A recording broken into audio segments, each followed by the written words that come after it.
হয় ৰাজীৱ চক নিশ্চয়কৈ ক'ব লাগিব আচলতে এইবাৰৰ যি পঞ্চায়ত সেই পঞ্চায়ত যথেষ্ট গুৰুত্ব পাইছে কাৰণ এই কাৰণে যে ইয়াৰ পিছতে যিহেতু ২৬ৰ নিৰ্বাচন আহি আছে আৰু ২৬ৰ নিৰ্বাচনৰ এইখন প্ৰতিটো ৰাজনৈতিক দলে নিজকে কৈছে এইখন ছেমি ফাইনেল বুলি কৈছে প্ৰত্যেকটো ৰাজনৈতিক দলে আৰু যিহেতু জনতা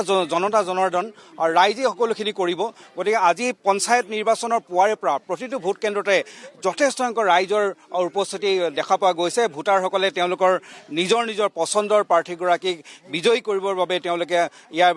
যি ভোটগ্ৰহণ কেন্দ্ৰৰ দীঘলীয়া শাৰী পাতিছে সকলোৱে আশা কৰিছে যে তেওঁলোকৰ পঞ্চায়তখন এখন শক্তিশালী পঞ্চায়ত গঠন হওক আৰু এজন ভাল প্ৰতিনিধি যাতে নিৰ্বাচিত হৈ যায় আৰু যিজন প্ৰতিনিধিয়ে এই অঞ্চলৰ ৰাইজৰ বাবে কাম কৰিব আৰু সকলো উন্নয়নৰ বাবে কাম কৰিব যাৰ পৰিপ্ৰেক্ষিতত সকলোৱে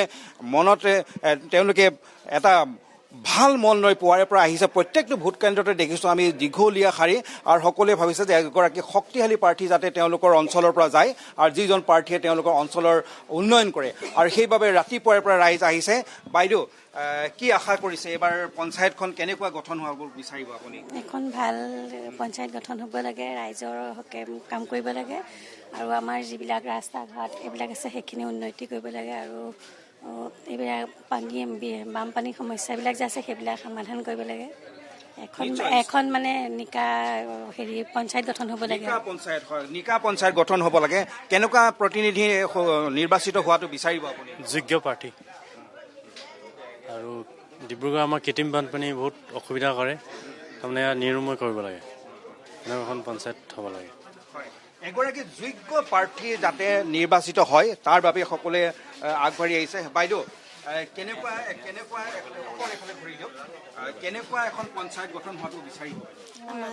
সুস্থ সবল এখন সমাজ গঠন কৰা এগৰাকী প্ৰাৰ্থী বিচাৰিছোঁ সুস্থ আৰু যাতে আমাৰ পঞ্চায়তখন আগবাঢ়ি যোৱাত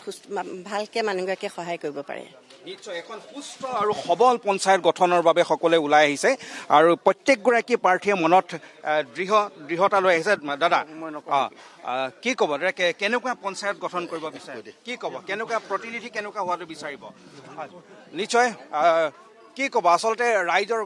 কেনেকুৱা এজন প্ৰতিনিধি নিৰ্বাচিত হোৱাটো বিচাৰিব আপুনি পাৰ্টি চাই দি নিওঁ প্ৰাৰ্থী চাই দিম মানে সেইটোৱে আৰু বাছ ধন্যবাদ নিশ্চয় প্ৰাৰ্থী চাই সকলোৱে ভোটদান কৰিব কেনেকুৱা নৱপ্ৰজন্মৰ আপোনালোকে ডেকা মানুহ কেনেকুৱা পঞ্চায়ত গঠন কৰিব বিচাৰে যিখিনি সমাজখনৰ ভাল পথৰ পথতে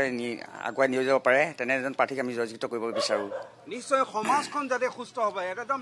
ডেকা ল'ৰা কি কেনেকুৱা তুমি কেনেকুৱা এজন প্ৰাৰ্থী নিৰ্বাচিত হোৱাটো বিচাৰিবা যেনেকৈ ভাল লাগে তাকে দিম আৰু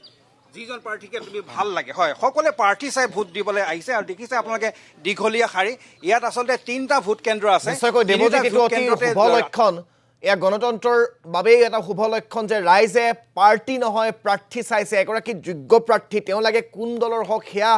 কোনো কথা নহয় মূলতঃ সেই প্ৰাৰ্থীজনৰ দক্ষতা কিমান তেওঁৰ কাম কৰাৰ সক্ষমতা কিমান তেওঁ কিমান যোগ্য সেই পদটোৰ বাবে সেয়া নিৰ্বাচন কৰি সেয়া বিচাৰ বিবেচনা কৰি ৰাইজে যে বেলটত নিজৰ ভোটাধিকাৰ সাব্যস্ত কৰিছে সেয়া অত্যন্ত এটা শুভ লক্ষণ